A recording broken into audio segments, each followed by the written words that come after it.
Welcome back, folks. The recycling business is still very young in China, and many investors have doubts about its ability to generate enough financial return. Let's decipher Aihuishou's financial situation to find out how this company actually makes money. Aihuishou's good prices, standard testing procedures, and door-to-door service are attractive to customers.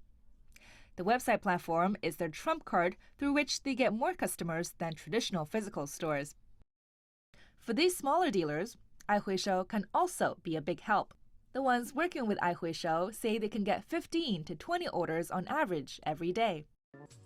Aihuishou originally established relationships with 100 small dealers and bigger recyclers across the country, but now has streamlined to only 23. Some of them failed to offer competitive prices. Some turned out not to be too honest. And also, Aihuishou wanted to simplify its operations and deal more directly with upstream recyclers. That was the way to higher profits. Recycling phones is a multi-level business. The business starts from small dealers and sales rooms and then moves up to bigger dealers or giant companies in cities like Shenzhen, and even to companies overseas. What Aihuishou does is to get familiar with the upstream channels and deal more directly with them. Aihuishou now works with upstream recyclers in Shenzhen, mobile phone manufacturers in Guangzhou who rebuild mobile phones, and electric appliance disposal companies. The website now handles nearly 2,000 orders every day, and the average deal for each is 800 yuan. The company earns 10% of that in commission fees. The recycling business accounts for nearly 90% of Aihuishou's revenue, and it also sells some second-hand mobile phones itself, being careful to first clean all information belonging to previous owners. The second-hand mobile sales business started to develop in 2013. Current volume is several dozens per day, contributing 10% to the company's total revenue. And it is expected this will expand to 20% in 2015. Aihuishou is also running a third type of business, exchanging old for new. Customers can sell their old phones and add some money to get a new one. The exchange old for new business has now grown to about 100 phones per day. Aihuishou kicked off in 2011. 4 months later, it was taking in 500,000 yuan a month and received an investment of $5 million. They have now received a second round of funding, more than double the amount in the first round. Our business revenue has hit 50 million yuan, and we are handling 100,000 phones a year. And we are developing rapidly right now. The B round funding is around $10 million. The company has already broken even. Chen said their revenue reached nearly 400 million yuan in 2014. Currently, their door-to-door service focuses on Shanghai and is expanding to Beijing. As more funding flows in, they plan to expand their business to all first-tier cities in East and North China. There are other websites available for handling old mobile phones, like Taobao, Ganji.com, and 58.com. Aihuishou relies on its door-to-door service to compete with them. Some websites like Taobao gather together many small dealers. If you sell a phone to them, you could wind up with a shady deal. But Aihuishou is a big company with systematic operations and standards. So, Professor, this is the way that I understand Aihuishou's model. So they make 90% of their money from recycling, and about 10% from selling high-quality second-hand smartphones. And I guess they are also offering exchange for new phones as well. But is the company spreading itself too thin? Should a company just pick something they're really good at and stick to it? Right. Well, that's a great question, Tracy.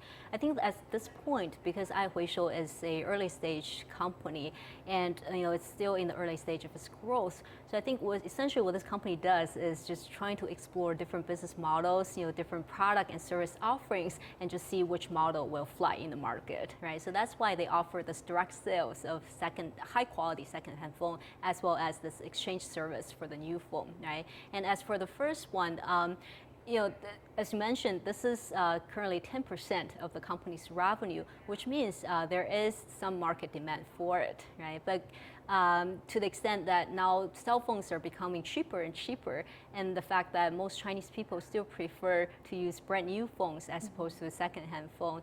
I think this market will not really grow into a huge one in the future. Right. But as for the second option, you can trade in your old phone and then in exchange for a new phone. What makes this option attractive is convenience, right? So you can basically sell your old phone and get a new phone all in one step, right? But I think many people, at least myself, still prefer to buy new phones from I guess larger retailers, either online or offline, or directly from China Mobile or China Unicom, and then just to use Aihuishou as a recycling platform. So I still want to separate out these two activities, right? So what Aihuishou is trying to do essentially is trying to change this user habit. Now, how rewarding and how successful is this effort? I think that's a question mark. Right, so the company is really just testing the water and trying to figure out the best way to make money. I think but so. The recent news is that the company actually cut down their upstream dealer from 100 to 23. Right. That's a pretty big cut in terms, like 75%, right?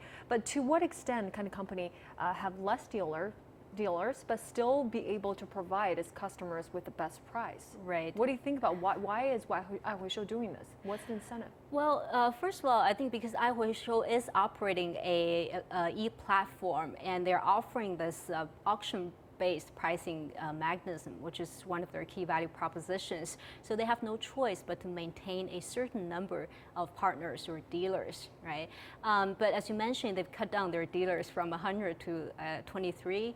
I think what they're doing is just carefully select who they work with and make sure that these dealers are trustworthy partners and they abide by the bidding rules. They actively participate in all these trading activities, right? And I think it makes sense to have this performance evaluation system on the dealers, right? So periodically assess their performance and make sure high quality partners stay, while the underperforming ones you may terminate contract or partnership with them, right?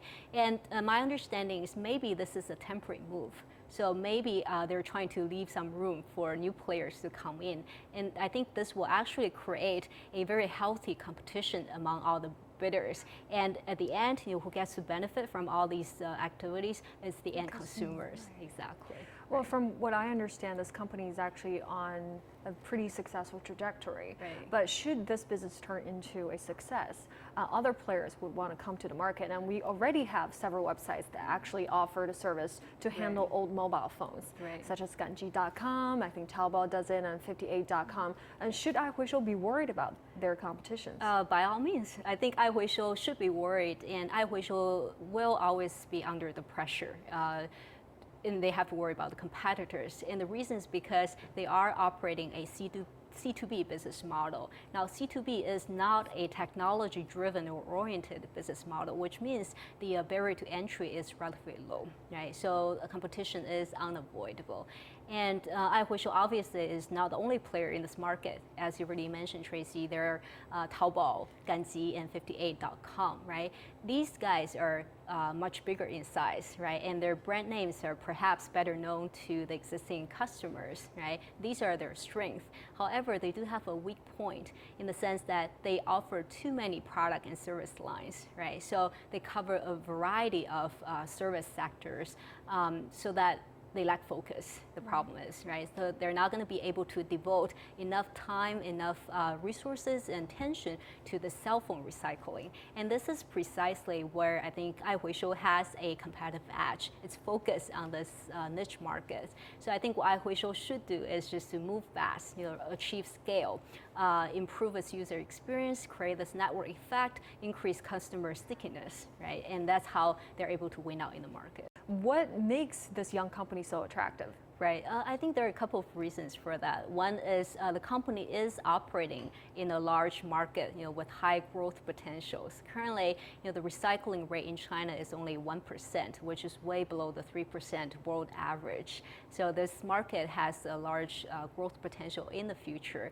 And another aspect which is attractive to the VCs, is this company is a cash flow business, right? We know a lot of internet companies, even on the day of its IPO, it's still not generating any revenues or it's operating at a loss. But this is an exception, right? This company starts to generate positive revenues from day zero because the company's business model is that it earns commission, right, on every transaction that's happening on its site, right? So it's a cash flow business, and we know VCs love cash flow business, right? And another reason is because I think this company is operating in a so-called blue ocean, right? So there's no leader in this market yet, which means that Aihuishou can potentially become the dominant player in this niche market. And lastly, if you look at the founding team, it's a very stable team. The core team members have worked together for several years, and they're well educated. They're all graduates from top-tier universities in China, and these are the kind of attributes that are attractive to the VCs. So, Professor, in addition to recycling cell phones, Aihuishou also started recycling other electronic products, such as laptops. Is it a good idea? Should a company expand to recycling other products at this point? Yeah, I heard that they're also tapping into like laptops and other electronic gadgets at the moment. Now, I think generally speaking, when a company starts out, it's actually better to stay in its niche market because you're still young. You need to grow. So stay in one niche market, focus on that, and then try to get a strong foothold in that market before you tap into other related sectors, right? So, and companies are generally very careful when adding on a new product or service lines, right? So they have to do extensive market research, make sure there is market demand, and also make sure that the new product or service offerings will not display. It's very cost incentive as well. Right, you have to spend money to do research. That's right, and make sure the new product offerings will not display the sales of the existing product. And also, I think more importantly, you have to make sure you have internal management capabilities to manage all these new expansions, right? But I think with Aihuishou, they're obviously tapping into other related product lines. I think whether or not to do that, it depends on how the company wants to position itself as well as its expansion strategy, right? So does Aihuishou want to be known as a leader in cell phone recycling, or does it want to be known as a leader in recycling of all kinds of electronic gadgets, right? And also in terms of expansion plans, because now the company is also tapping into other cities in China, right? So should geographic expansion come before the product expansion or vice versa, right? So this is something the company will have to figure out. So one thing I talk about, Professor, is that Chinese people don't really understand recycling, nor do they really care at this point. But how do you increase awareness of mass consumers to make sure that they want to do this voluntarily?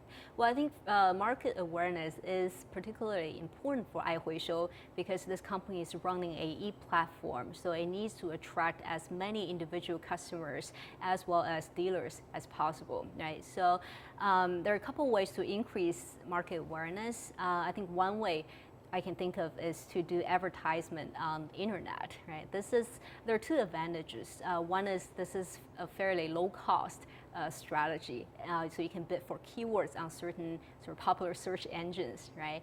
And then another benefit is that this is a fairly effective strategy as well, right? Because if you think about people who upgrade their phones frequently and who are willing to sell their phones, they're probably like young people, right? And they are the population that serve on the internet very frequently as well. So this is a very targeted advertisement now if you do this online.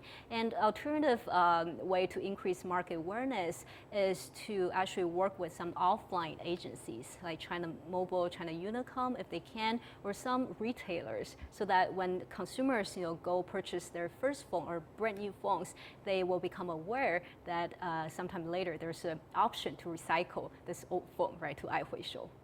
Thank you so much for all the analyses and expertise, Professor Jia, and thank you for being here. Thank you. Well, Aihuishou might still be a small company, but green business in China is presenting huge potentials to growth. The challenge is getting more people on board and show them the money. And thank you for joining us today. We'll see you next week, same time. Bye for now.